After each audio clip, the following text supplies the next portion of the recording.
Welcome to the Indigenous Languages Digital Archive video training series. In this video, we will cover the method of archival document transcription developed by our team at National Breath of Life. Following this transcription methodology will ensure that your archival transcriptions are able to be easily uploaded to your ILDA site. To aid in your transcription, you've been provided with a National Breath of Life transcription template Word document. Each column in this document corresponds to a type of information within an ILDA entry, and each line within your transcription will eventually become an individual entry within your ILDA site. Depending on your needs and the specific document you're transcribing, you may want to include more fields, and we'll cover that later in this video.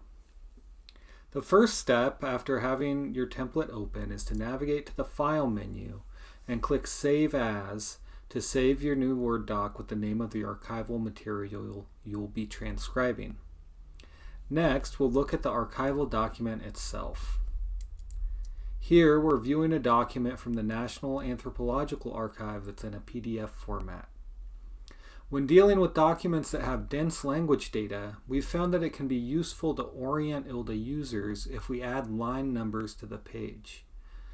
There are many ways of doing this using almost any image editor. Here I'm using Adobe Acrobat Pro as it easily allows me to edit the PDF while I'm transcribing.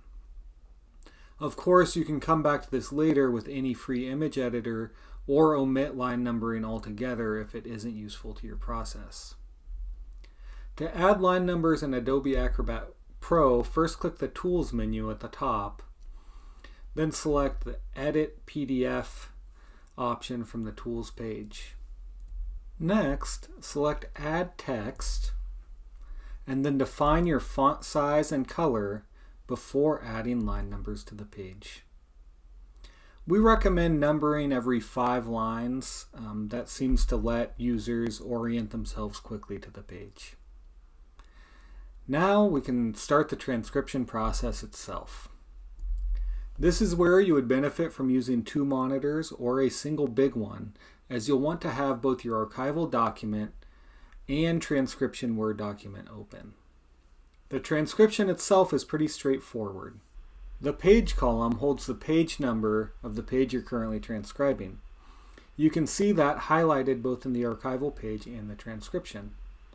Line is for the line number you're currently transcribing. So here we're on line 1.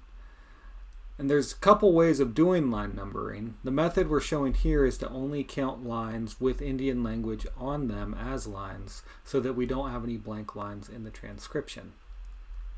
Next, the phrase is for differentiating between different forms that appear on the same line. So both lines 1 and 2 on this page have examples of that. Next, the target text field is where we transcribe the written form as it appears in the orthography on the page. If you need a method to transcribe the special characters that appear in your archival documents, please refer to your ILDA user manual for some suggestions. The gloss text field is where we transcribe the English from the archival page.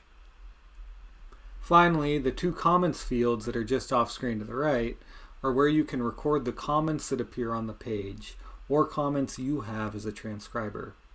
Just make sure that you have a process to clearly differentiate which is which. And here's what our transcription looks like after the first 10 lines are done. Earlier I mentioned that the transcription template may require more columns to be added. Highlighted here are several S's on the page that indicate a change in speaker giving the words. Basically, 2 different speakers are giving forms on this page, so I'll want to add a column to record when the speaker is indicated. I also have the knowledge and experience to put some of these forms into the modern orthography used by the community today, so I'll want to add a column for that as well. I'll also want to add a column for corrected English translations of the target text, as some of the gloss text information isn't quite right from the original document. Adding new columns to your template is easy and can be done at any time during your process. Just right-click on a column, then navigate down to Insert and click on either columns to the left or columns to the right and you'll get a new column. Here's my transcription doc after adding columns for speakers, modern speech, and target English. Since I know that the S on the page is indicating a man named Sam, I put that in the appropriate cells. I was also able to put several of the words from the page into the community's modern orthography.